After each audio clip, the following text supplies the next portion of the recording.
औज़ु बिल्लाहि मिनश्शैतानिर्रजीम बिस्मिल्लाहिर्रहमानिर्रहीम। चंद दिन पहले एक फ़ॉरेन क्वालिफ़ाइड वकील साहब ने लाहौर हाई कोर्ट की नकल ब्रांच, जिसे कॉपी ब्रांच कहा जाता है, जहाँ पे ऑर्डर मिलते हैं, उसके शीशे तोड़ दिए और उनके ऊपर दहशतगर्दी की दफ़ात भी लगा दी गई हैं और वो इस वक्त अरेस्ट हैं। उनका कहना था कि उन्हें वक्त पूरा होने के बावजूद भी नकल नहीं दी गई, ऑर्डर नहीं दिया गया। उसके बाद सोशल मीडिया पर दोनों तरफ के जो कि इस सिस्टम से शाकी हैं कि यहाँ पर रिश्वत के बगैर कुछ नहीं होता अदालतों में, उन्होंने भी कुछ तहरीरें लिखी और जो बिल्कुल फुली मजम्मत कर रहे हैं उस शख्स की, उसके हवाले से भी बहुत कुछ लिखा जा रहा है। आइए हम जो बातें इस वक्त ज़बान ज़दोआम हैं उसकी बात करते हैं कि ये किस तरह का सिस्टम है अदालतों का, खा वो मुताहिद अदलिया है या वो आला अदलिया है। अहमद या रीडर को नकल बनवाने के लिए डॉक्यूमेंट की, ऑर्डर की ख़र्चा देना पड़ता है। तारीख़ छोटी लेने के लिए या बड़ी डलवाने के लिए भी ख़र्चा देना पड़ता है। छोटे मोटे ऑर्डर करवाने के लिए भी रीडर को ख़र्चा देना पड़ता है। अगर आप मिसल का मुआयना करना चाहते हैं, यानी फ़ाइल देखना चाहते हैं, उसके लिए भी आपको अहमद को या रीडर को कुछ ख़र्चा लगाना पड़ता है। नोटिस रखवाने और नविश्ता लिखवाने का ख़र्चा भी लेते हैं वो। लोकल कमीशन, अगर बराए शहादत डलवाने का भी कमीशन, यानी कि एक बंदा कहता है कि मुझे लोकल कमीशन, एक वकील साहब कहते हैं मुझे लोकल कमीशन बना दिया जाए ताकि मेरा रोज़गार भी चल सके, तो उससे भी रिश्वत ली जाती है कि अगर हमने तुम्हें 30,000 रुपये की कमीशन की फ़ीस दिलवाई है तो उसमें से हमारा हिस्सा कितना होगा।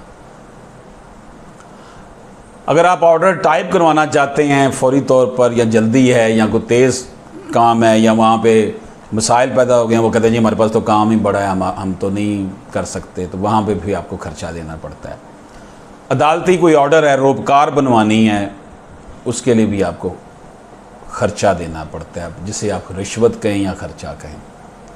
मचलके मंजूर करवाने हैं, आपने किसी की ज़मानत करवाई है, ज़मानत हो गई है, अब उन्होंने मचलके देने हैं, मचलके उनके ऊपर साइन करवाने के लिए जब रीडर को देंगे या अहमद को पकड़ाएंगे फिर भी ख़र्चा देना पड़ता है। उसके बाद वो जनाब आपका केस विन हो गया, मुबारकबाद, हमें तो ज़रूर ख़र्चा देना। ये सब कुछ ऑनरेबल जुडिशरी की नाक के नीचे हो रहा है और मुसलसल हो रहा है, क्योंकि सज़ा व जज़ा का निज़ाम मुअस्सर नहीं है। करप्शन की शिकायत करने वाले को ही इतने चक्कर पड़ते हैं कि इसे चकराता देखकर बाकी लोग करप्शन की शिकायत करने से ही बाज रहते हैं। यूं ही ये जुल्म का निज़ाम बच्चे जन रहा है। लेकिन ऐसे रीडर्स अहमद भी हैं जो हराम का 1 रुपया भी नहीं लेते। सिस्टम में मौजूद बयान करदा नकाइस तो सिर्फ आटे में नमक के बराबर भी नहीं है। अल्लाह ताला इस सिस्टम को दुरुस्त करे।